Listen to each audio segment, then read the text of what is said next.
Okay, चलिए फिर 10 के दमदार ट्रेड्स की बात करेंगे। हमारे साथ गाबा सर और राजेश पालवे जी पिछले शो से बने हुए हैं। साथ ही निर्मल बैंक से विकास सालुंके और सेंट्रल ब्रोकिंग से निलेश जैन भी जुड़ेंगे। इसके बाद बात करेंगे एल्केमी कैपिटल मैनेजमेंट के क्वांट हेड और फंड मैनेजर आलोक अग्रवाल से। मार्केट आउटलुक पर चर्चा होगी उनके साथ। साथ ही आज मंगलवार है तो केडियानॉमिक्स के फाउंडर सुशील केडिया से भी उनके बिग एंड बोल्ड कॉल्स समझेंगे। और आशीष से जानेंगे कि अमेरिका ने अगर फिल्मों पर टैरिफ लगाया तो उसका क्या इम्पैक्ट होगा। ये सब कुछ ही देर में, लेकिन इससे पहले एक बार जरा लिस्टिंग्स देख लेते हैं चारों की चारों। और आनंद राठी ऑब्वियसली इनमें सबसे जो प्रोमिनेंट लिस्टिंग थी वो थोड़ा सा 5% के प्रीमियम पर लिस्ट हुई। जारो तो डिस्काउंट पर लिस्ट हुई 8% के, और बाकी भी एकदम फ्लैट हैं। मार्केट पर एक नज़र डालते हैं। निफ्टी पहली ट्रेड प्ले आउट हुई, डे हाई से मार्केट फिसला 24,750 के करीब तक जाकर वहाँ से, लेकिन अब लोअर लेवल पे थोड़ी सी सेंस बन रही है रिकवरी की। और आज बैंक निफ्टी थोड़ा पॉजिटिव है, ये एक हेल्प कर रहा है आपको। देखिए बैंक निफ्टी अभी भी 54,667 पर फिसला बैंक निफ्टी भी, लेकिन फिर भी आउट परफॉर्म कर रहा है। मिड कैप और स्मॉल कैप अभी भी ग्रीन में है। और आज का दिन पीएसयू बैंकों के नाम, आज का index of the day Nifty PSU bank, और उसे लीड कर रहा है बैंक ऑफ इंडिया 3% ऊपर, Canara bank, Punjab national bank. इसके अलावा काफ़ी ट्रेड्स हमने पिक की थी आज। डिलीवरी देखिए अब 450 के ऊपर निकलता हुआ, यहाँ पर अच्छे मूव्स हैं। हिंदुस्तान जिंक में अच्छे मूव्स, कोफोज और सीएलएसए की रिपोर्ट के बाद ये स्टॉक चलता हुआ। ये कुछ स्टॉक्स हैं जहाँ पर इस समय आपको अच्छे मोमेंटम दिख रहे हैं। डिक्सन टेक एफ&ओ का टॉप लूजर 3% नीचे। और इसके अलावा आप देखिए एमसीएक्स और बीएससी, यहाँ पर खासतौर से बीएससी कोई रैली टिकती नहीं यहाँ पर आज आपको थोड़ा सा सेलिंग प्रेशर दिखाई देगा। वीरू जी, ये थी बाजार की अब तक की छोटी सी समरी, और अब एक काम करते हैं, फिर हमसे मुलाकात करते हैं और मुलाकात आपकी भी कराते हैं। हमारे साथ पिछले कार्यक्रम से इस कार्यक्रम में प्रकाश का बसर, राजेश पालवी जी और फ्रेश पर्सपेक्टिव लेके विकास और निलेश जैन जी जुड़े हैं। आप सभी को नमस्कार। विकास जी गुड मॉर्निंग, आपके दो trades. Good morning Virendra ji. देखो दोनों भी मेरे बाय साइड में रहेंगे। पहले तो कोटक बैंक हमने हमारे निर्मल में भी रिकमेंड कर चुके हैं और हमें लगता है कि यहाँ से अभी भी एक अच्छा अपसाइड का पोटेंशियल यहाँ पे देखने मिल सकता है। 2070 का यहाँ पे टारगेट कोटक बैंक में आते हुए देखने मिल सकता है। नीचे में 1970 जो कल का लो है वहां पे इंपॉर्टेंट सपोर्ट देखने मिल रहा है, तो उस सपोर्ट पे स्टॉप लॉस रख के इसको बाय किया जा सकता है। दूसरा बाय कॉल रहेगा कोपोच। कोपोज में हमने देखा है कि एक सेल ऑफ देखने के बाद कल के सेशन में एक रिकवरी देखने मिली थी, लेकिन आज यहाँ पे अच्छा रनअप देखने मिल रहा है। मुझे लगता है यहाँ से वापस ऊपर की जो रेंज है 1650 के आसपास के टारगेट यहाँ पे मुझे लगता है बनते हुए देखने मिल सकते हैं। नीचे में जो इम्पोर्टेंट सपोर्ट अभी यहाँ पे देखने मिल रहा है वो अराउंड 1570 का है, तो 1570 के स्टॉप लॉस से कोपोज को बाय किया जा सकता है 1650 के टारगेट। ओके, चलिए गाबा सर गुड मॉर्निंग। गाबा सर बताइए आपकी दो ट्रेड इस समय की। आई थिंक मेरा बैंकिंग में थोड़ा ध्यान है।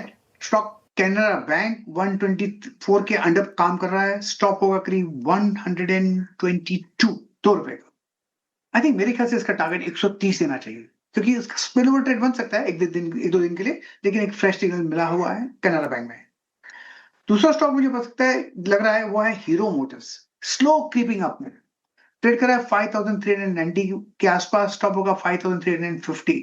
नियर टर्म टारगेट आते दिनों में 5500 पॉसिबल है हीरो मोटर्स। ओके, हीरो मोटर कॉप 5387 पे आपकी बाय कॉल। राजेश पालवे जी आपके दो ट्रेड्स। तो वीरेन जी, पहला स्टॉक जेएसडब्ल्यू स्टील पसंद आ रहा है। यहाँ पे स्टॉक में कंटिन्यूटी बनी हुई है अप ट्रेंड की, और मेटल बास्केट में भी एक अच्छा बाइंग इंटरेस्ट यहाँ पे बना हुआ है। एक माइनर डिप के बाद स्टॉक में वापस बाइंग इंटरेस्ट आते हुए दिख रहा है।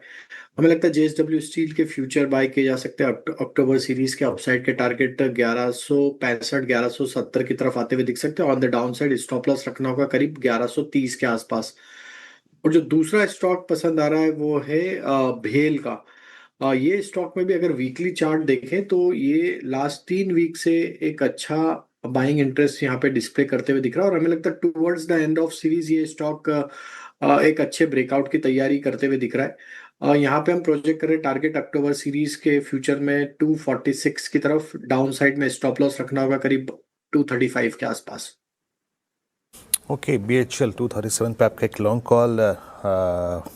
निलेश जी गुड मॉर्निंग, आपके दो ट्रेड्स।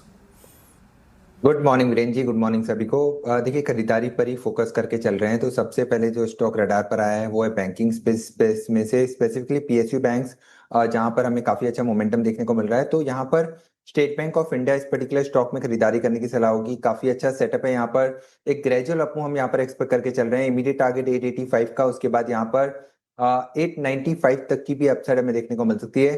866 866 रुपए का यहाँ पे स्टॉप लॉस रखना होगा and state bank of India इस पर्टिकुलर स्टॉक में खरीदारी करने की सलाह होगी। इसके अलावा जो दूसरा स्टॉक है वो है मेटल स्पेस में से हिंदुस्तान कॉपर। कैश काउंटर है बट सेटअप काफी अच्छा है हिंदुस्तान कॉपर का, इसलिए यहाँ पर खरीदारी करने की सलाह दे रहे हैं। 338 340 इनफैक्ट यहाँ पर टारगेट को ध्यान में रख के चल सकते हैं। 325 रुपए का स्टॉप लॉस रखना होगा। 340 345 तक की अपसाइड यहाँ पर देखने को मिल सकती है। ओके, हिंदुस्तान कॉपर, देखिए मेटल्स पे हमारे इस पूरे पैनल का झुकाव है। ये 4 ट्रेड्स आप तक, मतलब 4 विशेषज्ञों के 8 ट्रेड्स आ चुके हैं। निफ्टी अभी भी लोअर ट्रेजेक्टरीज में है बट पीएसयू डिलीवर कर रहा है, और वो जो ट्रेड अनुज ने पिक भी किया था that delivery it's now at 453 futures. देखिए, स्पॉट फ्यूचर दोनों रखिएगा बट मोटे तौर पे चीज़ ये है कि बड़ा एवरेज जो है वो रीगेन कर चुका है दैट 50 डे एक्सपोनेंशियल एवरेज। विकास आपका डिलीवरी पे टेक, देखिए एक तो न्यूज़ फ्लो का स्ट्रॉन्ग इम्पैक्ट है सेक्टर पे, बट हम ट्रेड से डिलीवरी कर सकते हैं since it's part of derivatives and futures and options. आपका टेक अब ये लीड ले लिया इसने, ओआई बिल्डअप स्ट्रॉन्ग है, पुट राइटिंग है, कॉल्स में शॉर्ट कवर है। कहाँ तक जाएगा ये स्टॉक इस वक्त अब? जी हाँ, एक अपमूव करने के बाद रिट्रेसमेंट हो चुका था 440 के आसपास, ऑलमोस्ट उसने एक लो बना चुका है और मुझे लगता है वापस यहाँ से 478 480 क्या यहाँ पे एक अपमूव यहाँ पे देखने मिल सकता है। जिस हिसाब से डेली चार्ट है वहां पे मुझे लगता है वापस से 50 डीएमए की तरफ अप्रोच कर सकता है। ओवरऑल सेटअप पॉजिटिव है। आज के जो सेटअप बन चुका है इंट्राडे में, मुझे लगता है 440 यहाँ पे भी इंपॉर्टेंट सपोर्ट बन चुका है, तो 478 के टारगेट के लिए इसको अप्रोच कर सकते हैं। ओके, चलिए, तो ये इस समय आपके लिए डिलीवरी पर एक व्यू। एक बार डिक्सन पर एक व्यू लेते हैं फ्रेश। डिक्सन टेक इस समय आपको स्टॉक दिखाई देगा, ये डे लो पर काम कर रहा है। काबा सर, कहाँ तक जा रहा है डिक्सन इस स्विंग में? डिक्सन जो एक ब्लो आउट हो गया था टॉप ऊपर करीब 18,500 के आसपास, लग रहा था कि 20 जाएगा लेकिन नहीं गया। काफी डिस्ट्रीब्यूशन हो गया, जैसे गिराव हुआ है, लगता है पॉसिबल है कि 16,000 ये तोड़ देगा। अब ट्रेड कर रहे हैं 16,223। Can it go to 15,000? Possible है। मुझे लगता है 15,000 तक जाना चाहिए, मैटर ऑफ टाइम। स्टॉप लगाना चाहिए। अब भी किसी को शॉर्ट करना है तो शॉर्ट करने का लायक है। 17,000 का सिर्फ एक स्टॉप लगाकर चले तो शायद एक आपको मिलेगा 15,000 तक। डिक्सन टेक्नोलॉजीज। अच्छा, जहाँ पे आज रिवर्सल्स हैं उनको भी देखते हैं। देखिए, निफ्टी ने अभी कल के लो को नहीं तोड़ा, निफ्टी आईटी ने भी कल के लो को नहीं तोड़ा, परसों के लो को नहीं तोड़ा। Look at Coforge. कोफोर्ज अब डेरिवेटिव का टॉप गेनर है विद डिलीवरी को हम डिस्कस किया। मैं किसी लॉन्ग की इच्छा से तो नहीं, बट क्योंकि मैं इंतज़ार कर रहा था कि ये कब काटेगा ऊपर की तरफ 1596। अब 1596 क्या है? मोर और लेस कल की कैंडल का हाई, परसों की कैंडल का हाई, साथ ही साथ 11 अगस्त का स्विंग लो। विकास जी, मतलब आपने एक कॉल तो दे दी इस पे, मतलब कहाँ तक अपने 200 डेमा को रीगेन करने की पोटेंशियल लग रहा है आपको 1650 पे? जी हाँ, मैंने इसी हिसाब से निकला था कि जिस हिसाब से इसमें एक शार्प फॉलोअप देखने मिला था, तो मुझे लगता है यहाँ पे एक पुल बैक रैली देखने मिल सकती है जो अप्रोच कर सकती है 200 डीएमए के। 200 डीएमए ऑलमोस्ट 1680 90 के आसपास यहाँ पे देखने मिल रहा है।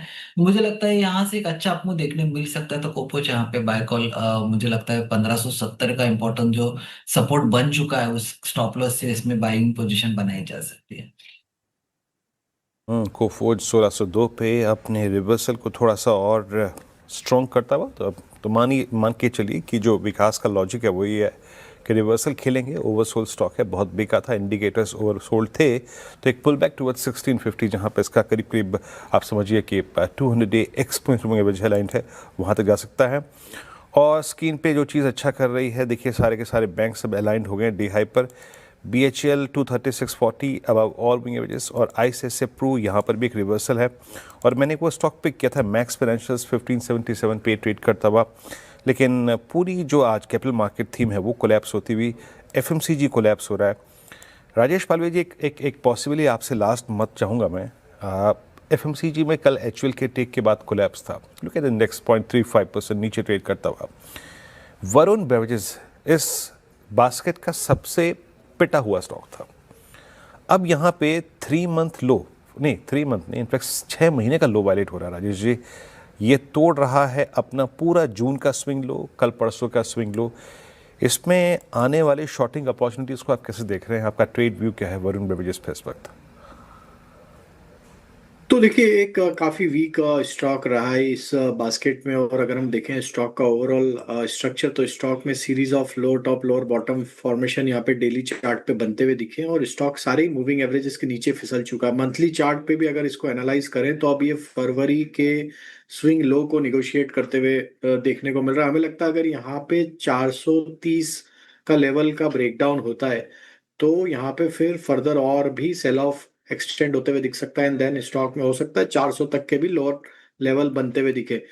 तो शॉर्ट का ट्रेड ही है, यहाँ पे वीकनेस है, अवॉइड ही करना चाहिए। लॉन्ग साइड में तो अभी इसको छोड़ना चाहिए। जब तक ये स्टॉक में 475 के लेवल क्रॉस नहीं होते, स्टॉक का ट्रेंड नेगेटिव साइड पे ही रहेगा, और 430 टूटने के बाद 400 की तरफ भी बहुत जल्द फिसलते हुए दिख सकता है। यहाँ पे कोलैप्स है वरुण बेवरेजेस डे लो पर। अच्छा, निफ्टी भी लेके आइए जनाब। निफ्टी भी अपना 9:46 का स्विंग लो जो था उसने इसको अभी भी अटेम्प्ट किया। तो अभी तक बहुत कोई मतलब सीरियस हायर लेवल्स पर सस्टेन होने की टेंडेंसी बाजार ने नहीं दिखाई है। बट क्योंकि एक्सपायरी डे है, याद रखिएगा, कल भी 24,500-600 के बड़े पुट राइटर्स थे, तो वहाँ पे थोड़ा समर्थन, थोड़ा सपोर्ट इंडेक्स ले रहा है। बैंकों में सारी कहानी PSUs की है। प्राइवेट बैंकिंग स्पेस पे आते हैं जरा एक बार। विकास, इनफैक्ट नीलेश आपसे ये प्रश्न पूछूंगा। HDFC बैंक में तो फिर भी कल एक चीज़ विजिबल थी, लग रहा था कि एक डबल बॉटम, लग रहा था कि 200 EMA को रिस्पेक्ट दे रहा है। वो चीज़ आज भी विजिबल है। अभी तो हम उस प्राइस ट्रेजेक्टरी में नहीं गए। But what about ICICI bank? ICICI bank का क्या करेंगे आप? ये तो सारे एवरेजेस के नीचे ट्रेड करता हुआ किसी एवरेज को होल्ड नहीं कर रहा है, और आज भी अगर आप देखें आपकी स्क्रीन पे सिंक हुआ 1347 डे लो।